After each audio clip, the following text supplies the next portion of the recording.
Historia ya shule ya Makoko Center na shule yetu ya Bakita. Shule ya Bakita ilianzishwa rasmi mnamo tarehe 18 mwezi wa kwanza mwaka 2005 katika eneo la Makoko Center, Jimbo Katoliki la Msoma. Masista wa shirika la Wabuduo Sakramenti Takatifu wakisaidiana na shirika la Waklaresia walisimamia shule hadi mwaka 2022. Kuanzia Januari 2023, shirika la masista wa Bibi Yetu wa Kilimanjaro walipokea nafasi ya shirika la masista wa Wabuduo Sakramenti Takatifu. Hivyo kwa sasa shirika la masista wa Bibi Yetu wa Kilimanjaro wanasaidiana na shirika la Waklaresia wakisimamia shule. Shule ina walimu wapatao 22 na wanafunzi 467, wavulana 230 na wasichana 237.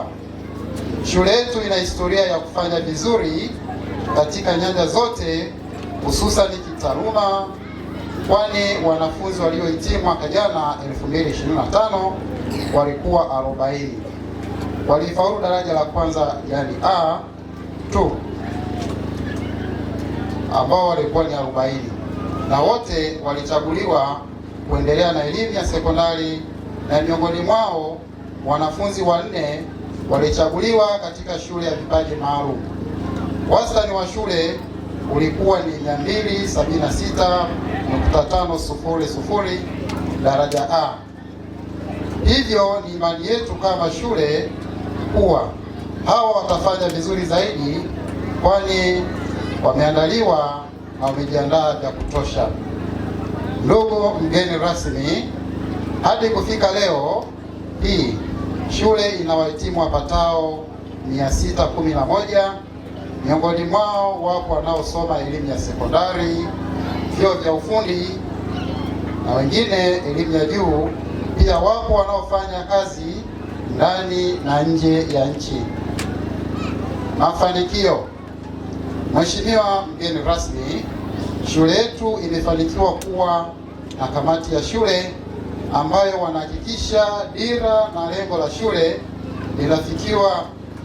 Wanafunzi 40 waliomaliza darasa la 7 2025 wote walichaguliwa kujiunga kidato cha kwanza. Mwaka huu tumefanikiwa kuandikisha wanafunzi 65 darasa la kwanza na kuandaa vizuri wanafunzi 51 utakao watunuku vyeti muda mfupi ujao, ambao watafanya mitihani yao na kuhitimu elimu ya msingi tarehe 9 na tarehe 10 mwezi ujao, Septemba 2026. Ni imani yetu watafanya vizuri na watafaulu vizuri pia. Neno kwa wazazi. Wapendwa wazazi, tunapenda kuwashukuru kwa kujenga imani kubwa kwa shule yenu. Tunaomba muendelee kutuamini na kutupa ushirikiano ili tuendelee kufanya vizuri zaidi.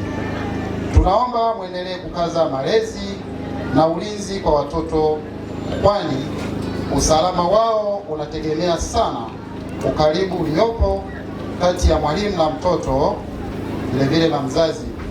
Mungu aendelee kukubariki daima pamoja shughuli zenu za kila siku. Neno kwa waagwa.